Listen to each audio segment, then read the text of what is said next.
saudara laki-laki masuk ke kamar adik perempuan. Dia tidak salah. Tapi kalau dia sering-sering masuk, bisa salah. Cara bertanya, cara menjawab juga. Misalnya kita belanja di pasar, belanja buah-buahan, kita beli jeruk misalnya. Leman nih kok Pak, acubo saya sado ceknya kan. Sama dengan pakaian laki-laki. Celana batik dari Jawa, baju gunting Cino dari Cino, sarung Bugis dari Bugis, rencong dari Aceh, kopia dari Medan.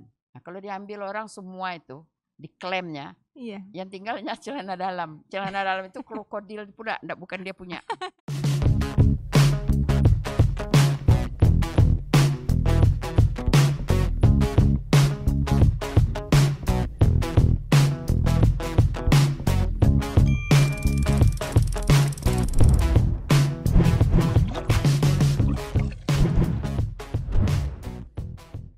Nah, kita cerita tentang sumbang salah. Apa saja dari 12 sumbang salah itu, Bundo? Jadi sumbang itu perilaku yang belum salah, tapi sudah janggal.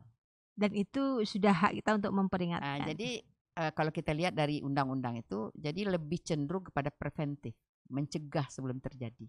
Sebagai contoh misalnya, saudara laki-laki masuk ke kamar adik perempuan.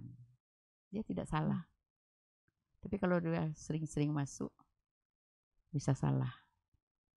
Nah, itu dihambat langsung. Jadi itu ada 12 macam sumbang. Jadi mulai dari sumbang duduk, sumbang tegak, sumbang berdiri, sumbang berjalan, sumbang makan, sumbang berpakaian, sumbang berjalan, sumbang duduk, sumbang apa, sumbang makan, sumbang bergaul, sumbang 12 macam. Jadi semuanya itu tentang, kalau kita lihat 12 macam, itu bisa dikatakan pengendalian diri. Titik-titik diri kita itu kan ada 12 kalau orang ngaji tasawuf ya. Nah, jadi tidak hanya dalam bentuk perilaku kita duduk seperti ini misalnya, kaki tidak boleh ngangkang, tapi juga mendudukkan persoalan. Nah, itu. Jadi bagaimana kita, kearifan kita mendudukkan persoalan. Jadi menegakkan kebenaran. Nah, itu. Jangan kata-kata itu diartikan secara lahiriahnya. Jangan di stek aja, tapi dia jangan orang tekstual Minang aja, kan ada yang tersurat, yang tersurat, yang tersirat, yang tersuruh.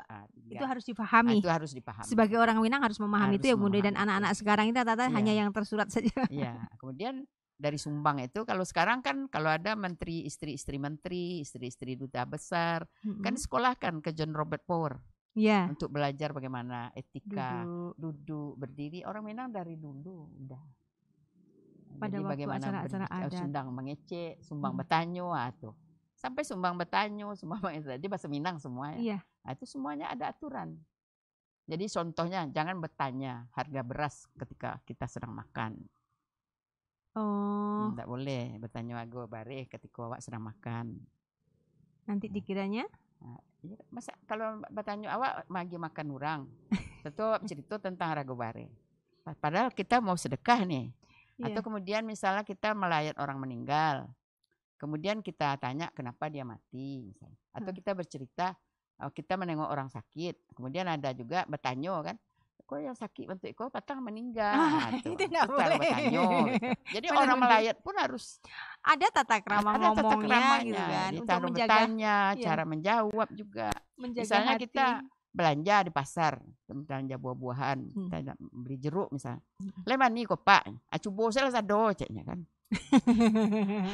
Banyak ketemu itu. Iya benar. Nah, jadi hal-hal yang seperti itu kan contoh-contoh banyak sekali. Ya sebetulnya itu kan hal kecil, tetapi implikasinya nanti besar. Besar sekali. Bahkan orang Minang tuh dalam adatnya membagi perempuan. Ini perempuan lebih banyak aturannya daripada laki-laki. Jadi sebenarnya sahabat budaya di seluruh Nusantara, jadi perempuan Minang itu lebih sulit daripada jadi laki-lakinya. Gimana Jadi Bunda? perempuan itu ada yang namanya si Mambang Tali Awan.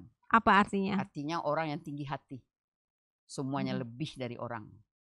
Tak pernah kalah. Misalnya kalau Bunda mencontohkan, dia punya tas. Tasnya mereknya sama, brand. Tapi dia yang satu beli di Singapura, dia beli di Perancis, di Paris. Kan tinggi juga dia. Nah, segala lebih dari orang.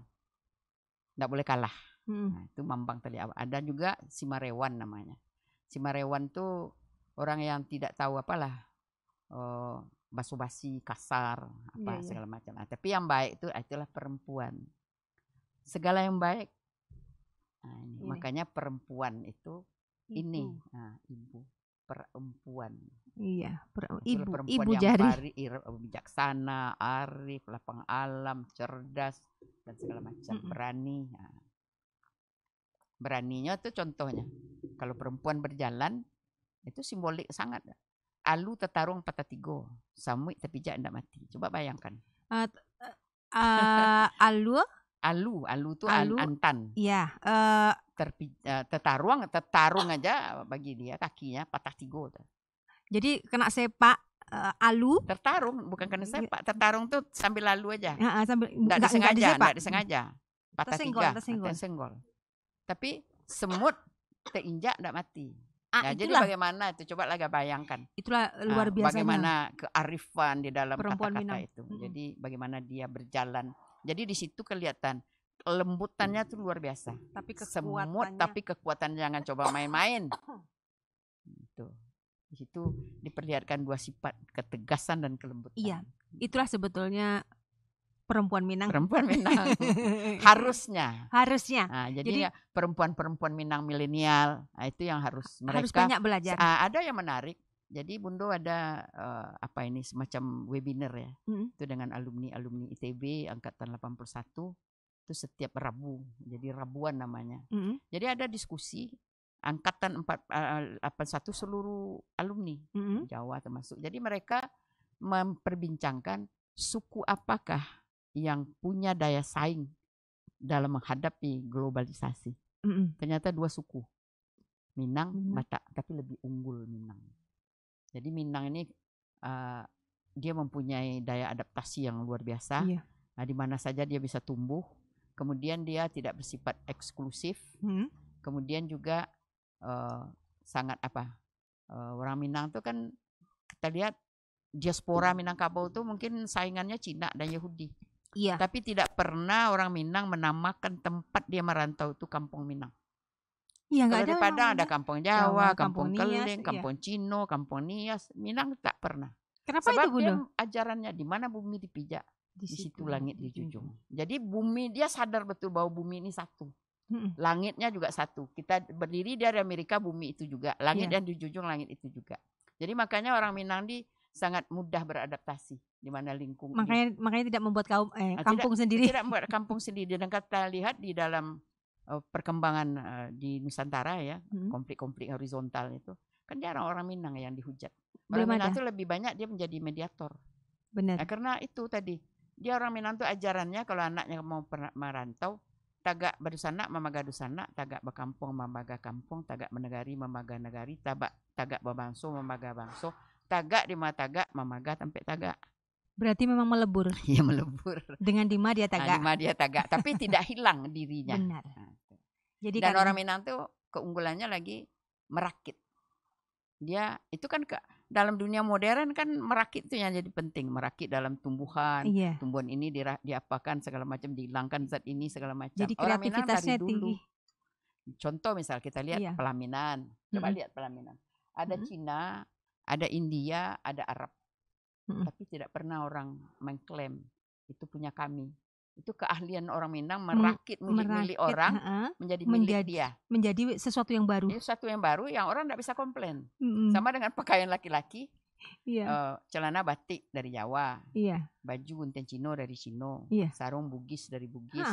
Rencong dari Aceh. Kopia dari Medan. Nah, kalau diambil orang semua itu diklaimnya, yang tinggalnya celana dalam. Celana dalam itu krokodil pula, bukan dia punya.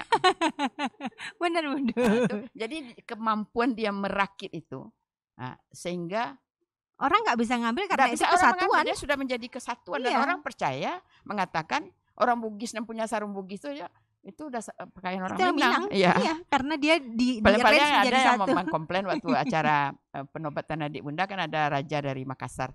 Itu bukan Makassar, bukan Bugis, itu Bunda Mandar itu sarung Bugis. Itu. Paling itu aja gitu. Tapi mereka itu punya kami, enggak. Itu keunggulan. Dan Minang. Itu keunggulan untuk masa modern.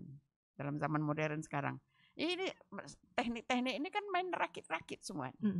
Keahlian itu. Jadi artinya orang yang bisa merakit berarti orang yang punya daya imajinasi yang sangat kuat. Betul. Orang yang punya daya imajinasi yang sangat kuat pasti orang yang cerdas. Betul. Dan orang Minang yang berguru ke alam itu orang-orang yang punya kecenderungan saintis. Itu tadi Bunda, saya setuju sekali bahwa orang-orang yang berguru ke alam itu adalah saintis. Dan saintis itu ilmunya long lasting dan bisa diterima segala zaman. Dan tetap maju. Iya. Berlanjut. Iya, karena dia tidak akan pernah berhenti, untuk menggali dan untuk belajar dengan alam itu kan. Bundo, kami minta closing statement dari Bundo. Ini obrolannya sebetulnya asik sekali gitu loh. Ngomongin tentang Minang yang kita jarang dengar. Nah, baru sekali ini memang kita dengar, dan mudah-mudahan sahabat budaya di seluruh Nusantara, khususnya Minang-Minang di perantauan ataupun milenial Minang yang kurang Minang dalam tanda kutip, perlu banyak kita gali tradisi kita yang luar biasa ini. Closing statement, apa yang Bunda harapkan dengan milenial sekarang ini, karena ternyata setelah kita ngobrol banyak sekali warisan yang luar biasa yang dimiliki Minangkabau. Ya, yang perlu tentu kaum milenial ya, memahami nilai-nilai kearifan lokal dari adat dan budayanya. Kemudian memahami, tentu melaksanakannya dan merasa bangga. Itu yang paling penting. Merasa bangga dengan apa yang dia miliki. Dan kemudian lihatlah Minangkabau ini dengan kacamata Minangkabau. Jangan dilihat dengan kacamata Amerika, tidak ketemu Minangkabau. Itu kuncinya. Itu kuncinya. Lihat Minangkabau dengan kacamata Minangkabau. Dengan kacamata Minangkabau. Anak-anak sekarang kan melihat dengan kacamata Eropa, kacamata Amerika, tidak ketemu Minangkabau. Sok-sokan gara-gara sekolah di luar. Ini ketinggalan, ini ketinggalan. Padahal nenek moyang kita. Sementara orang Eropa, orang Amerika tuh datang ke sini melihat kita, belajar sama kita tentang kedudukan perempuan. Itu banyak sekali yang belajar. Yang sudah ke sini ya, Bunda. Yang sudah ke sini. Sahabat budaya di seluruh Nusantara, obrolan kali ini memang banyak sekali hal-hal yang bisa kita gali, hal-hal yang bisa kita manfaatkan, dan hal-hal yang membanggakan. Jadi jangan lupa pesan Bunda Rauda Thayyib tadi bahwa mari kita kenali, kemudian kita internalisasi dan membanggakan kita semua terkait budaya Minangkabau ini. Sahabat budaya di seluruh Nusantara, terima kasih Bundo sudah sama-sama bersama kami. Mudah-mudahan kita akan bertemu di lain kesempatan dalam Kabalai podcastnya BPNB Sumbar. Kami dari Tanah Datar, salam budaya, assalamualaikum warahmatullahi wabarakatuh.